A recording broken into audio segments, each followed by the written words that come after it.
Hi kids! My name is Mr. Thane. I work downtown at the library. Have any of you been downtown to the library? The public library downtown? You have? Great! And what do we have at the public library? That's right, we have books at the public library. We have lots and lots of books. And I've brought a couple with me today to show you guys. Hopefully you'll be interested in a couple. Do you want to see them? Great!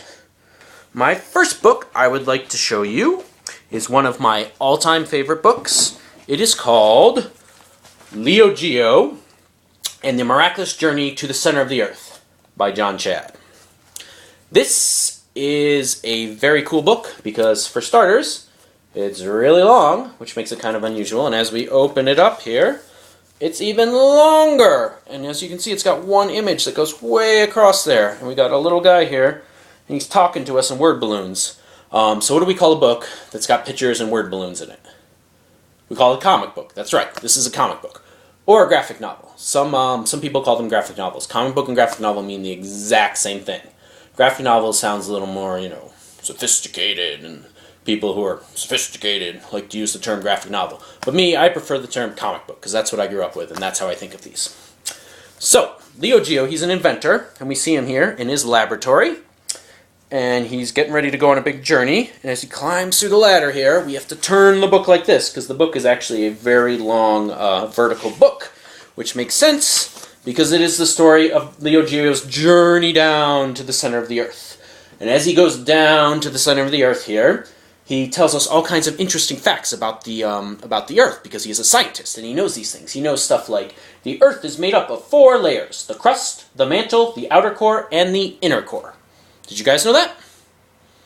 I sort of knew that, but it's good to have him explaining it to us. He explains all kinds of interesting scientific facts as he makes his way down to the center of the Earth here. But this is not a boring science book. No, no, no, no. This is an adventure. And as Leo Geo makes his way down to the Earth here, he gets into his drilling machine here. You see the drilling machine? And he drills down, down, down, down through the crust. And he breaks through the crust, and his machine smashes, so he has to get out and carry on foot through the mantle, the next layer of the Earth. And the mantle, it's full of magma. Do you guys know what magma is? Magma is like lava that comes up out of a volcano. That red stuff that's really hot. That's magma. Magma is kind of the same thing. Magma is molten rock with temperatures between 700 and 1,300 degrees Celsius.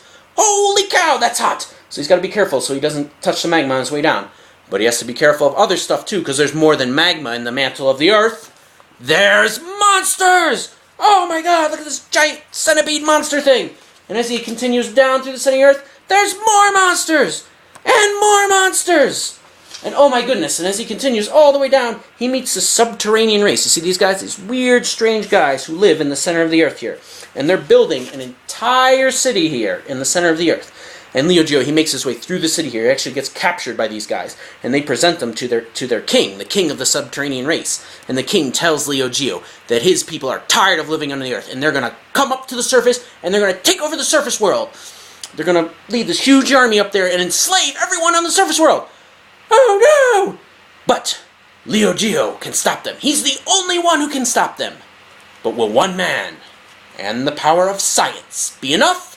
Find out when you read Leo Geo and the Miraculous Journey to the Center of the Earth by John Chadd. The second book I have is a book of poetry. Who likes poetry?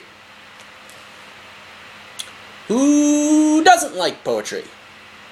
It's okay. You can say if you don't like poetry. I don't like all poetry. Some poetry I think is boring. But not all poetry is boring. Some poetry can be funny, can be scary, can be gross, and it can be nasty. And in my opinion, nobody does funny, scary, gross, and nasty quite as well as Mr. Roald Dahl. Roald Dahl is a very famous author. He wrote lots of books for children and adults. His most famous book is probably Charlie and the Chocolate Factory, which some of you might have read. But he's also written some poetry, and this is a book of poetry of his. So who knows the story of Goldilocks and the Three Bears? Do you?